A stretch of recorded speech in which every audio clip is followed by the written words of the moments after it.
This week on Perspective, the state of the world and Canada's place in it. U.S. President Donald Trump's State of the Union address this past week was the usual display of political pomp in the U.S. Capitol. Predictable theater played out by a president more often described as a disruptor of political norms, both at home and abroad. Trump's choice of words was presidential. There were no references to Little Rocket Man or nuclear buttons. But the message on America's place in the world was essentially the same. We know that weakness is the surest path to conflict, and unmatched power is the surest means to our true and great defense.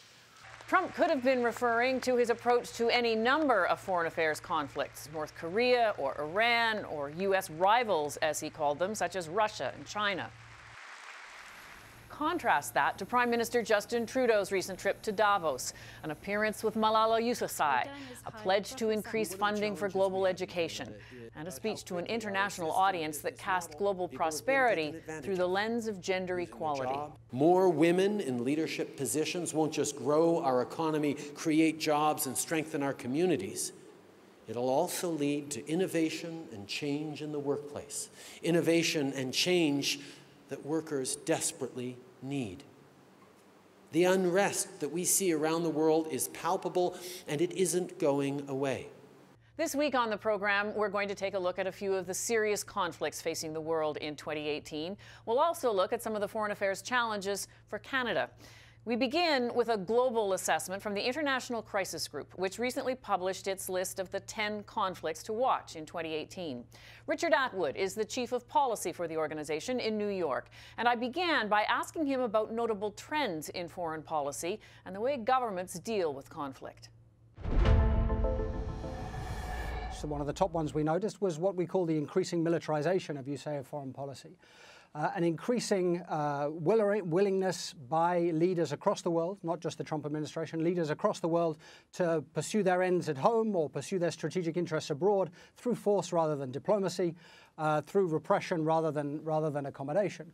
Now, of course, this is I think, particularly noticeable in the new U.S. administration, not just the fact that many of President Trump's cabinet are generals, but also in the strategies that they're pursuing, for example, in Afghanistan, which is a largely military strategy. It doesn't really have a diplomatic component to engage the Taliban or to engage regional powers. I think it's also true if you look at some of the rhetoric around the Korean Peninsula crisis. We may come back to that.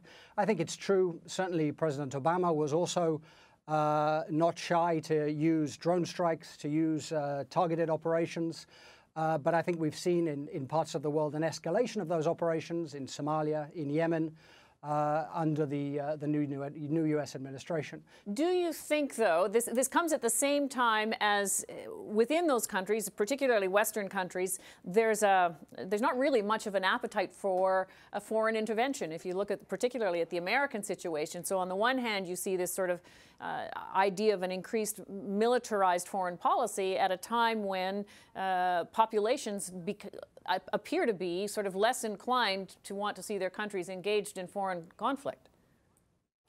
Yeah, I think that's certainly true on the one hand. I think the broader militarization trend that we talk about, I think it has a number of different causes. I think the first is simply that there are more wars now than there were 5 years ago, 10 years ago, in areas that are geostrategically valuable, whether that's in Syria, whether it's in Ukraine, whether it's in Yemen or Libya. It's more difficult to find solutions to those conflicts, diplomatic solutions to those conflicts that meet the interests of the various actors involved on the ground, that meet the interests of the regional powers or the major powers that are involved. So I think that's one trend. I think another trend it relates to the nature of the conflicts, and this gets to your point, the nature of the conflicts and the nature of some of the groups that are fighting. In an increasing number of conflicts, you have groups, ISIS is the most obvious example, but you have al-Qaeda-linked groups in other conflicts, groups whose goals and whose methods are very difficult to see accommodating in part of a political settlement, which I think opens a window for more aggressive military action. Now, the paradox in some way, as you say, is that in Western populations, there's less appetite for military adventurism abroad, certainly committing troops. On the other hand, A lot of the operations don't involve actually committing Western troops. I think there are two currents underway within a number of currents, but two currents in particular underway with U.S. foreign policy. One is the economic nationalism and the reluctance by many Americans and Europeans, the understandable reluctance to see their troops deployed abroad in Afghanistan or the Middle East. On the other hand, you have I think a strand to the new U.S. administration that believes it can do more through military action, that it can achieve more through a more aggressive military foreign policy. Certainly you see this in Afghanistan. I think you see this in some other places as well. Now, this doesn't necessarily mean sending tens of thousands more U.S. forces, although there are plenty of U.S. forces still in Afghanistan and still in the Middle East. But it does mean that there's, I think, a greater tolerance for a more robust military force, a greater use of force, rather than for diplomacy. We're having this conversation as the Olympic Games get underway in South Korea. This is the #1 conflict on your list.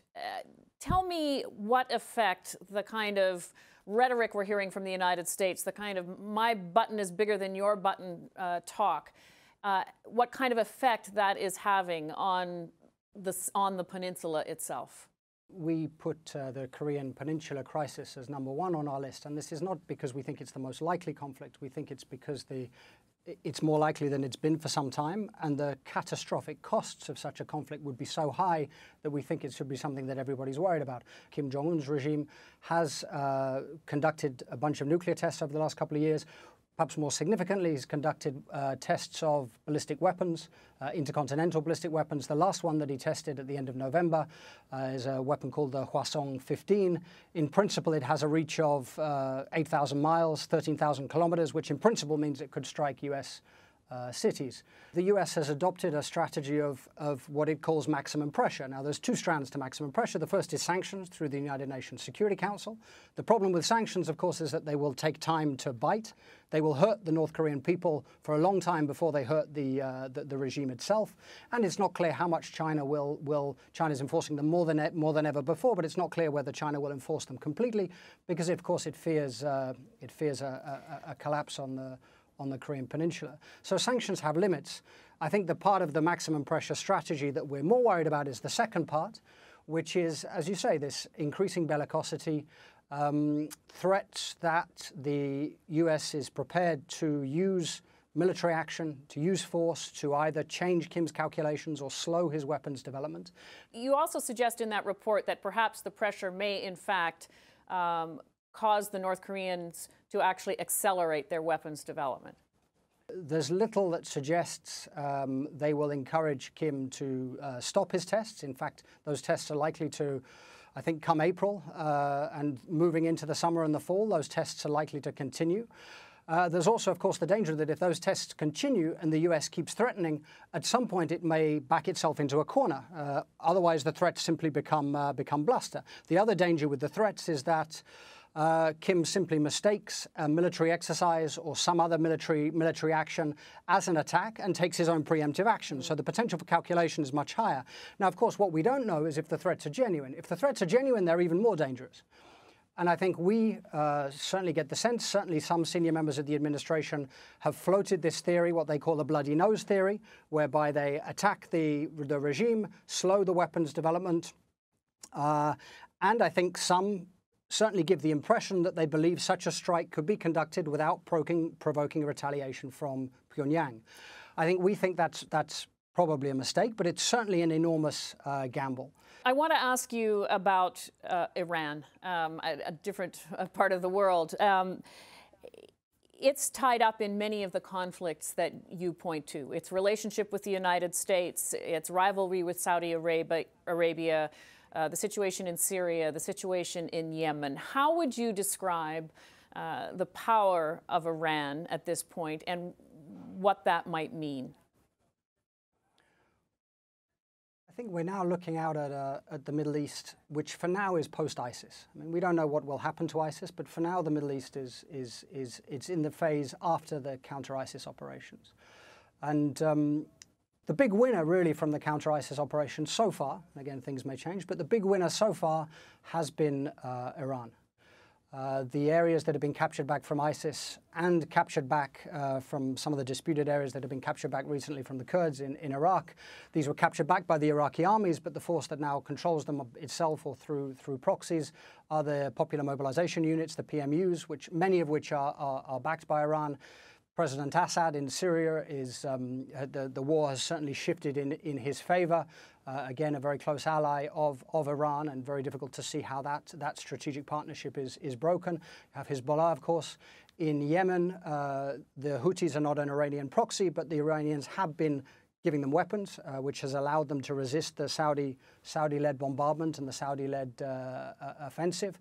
And then Iran has, for many years, had ties with parts of the Taliban, but those ties also appear to be strengthening. So if you're looking out across South Asia, and particularly across the Gulf, Iraq and the Levant, Iran has lots of forms of leverage and lots of ways it can take action to pursue its interests. But even if you agree that Iran has played a destabilizing role in the region, and I think that's certainly an argument that's possible to make, it's very difficult to see how Iranian influence is rolled back without provoking some sort of escalation. Iran has so many options to escalate, whether it's through its allies in Iraq, whether it's through its allies in Syria, whether it's through the Houthis, or even in South Asia, that I think we worry we don't see necessarily. I think even leaving aside whether it's a good idea to try and reverse Iranian influence in the region, in practice, how it's done without provoking some form of escalation. In fact, a better way to manage Iran's role in the region would be to look for some form of de-escalation with the Saudis and for some form of accommodation to try to de-escalate some of the conflicts, not escalate them as the US appears to be doing. Mr. Atwood, I thank you very much for your expertise. Thank you very much. Thank you.